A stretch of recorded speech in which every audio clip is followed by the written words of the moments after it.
So thank you very much, sir. So as you know, this government likes to break new records. When it comes to unemployment, employment generation in 2015 hit a 6-year low. In 2015, in 2016, it hit a 7-year low, and in 2017, it hit an 8-year low. So that is the record of this government. When you actually look at the India Exclusion Report and the Labour Bureau data, you see that employment generation is negative in a majority of the 8 sectors which employ the largest number of Indians: textiles, leather, metals, automobiles, gems and jewelry, transport, IT and handlooms.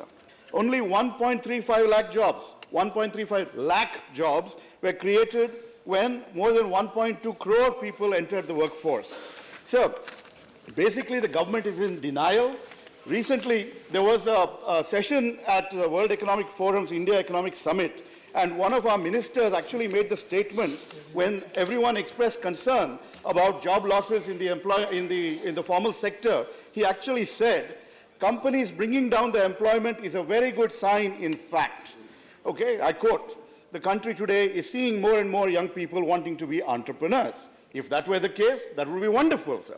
But look at the state of entrepreneurship under this government. The Mudra scheme, which they like to tom-tom, that is supposed to give 10 lakhs in loans to every entrepreneur. Instead, the average loan is 44,000. That is less than the median household income. What kind of jobs are you creating with that? So another big story is the startup mission. So the Local Circles media platform conducted a survey of 33,000 startup entrepreneurs. 80% of them said they have not benefited from this mission. When you look at the other tax benefits for startups, what do we find?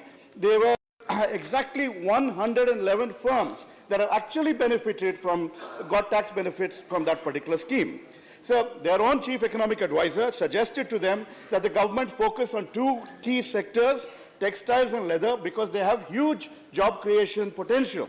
Instead, what you've had is demonetization devastating the textile sector, along with the hasty implementation of GST, and of course the cattle slaughter rules, which went ahead and have totally disrupted the leather industry overall.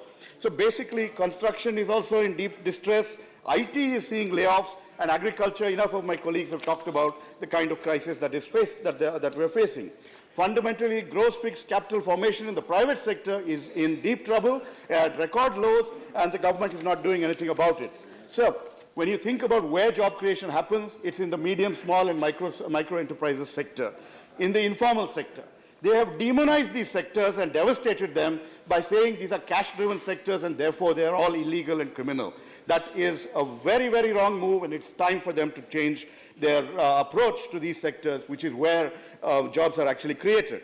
So unfortunately, entrepreneurs have had to shut down businesses and job seekers have become discouraged. Enough number of people have migrated back to their villages, and that is why the finance minister announced record allocation to Manrega, because people have gone back to take refuge in the social safety net that we established.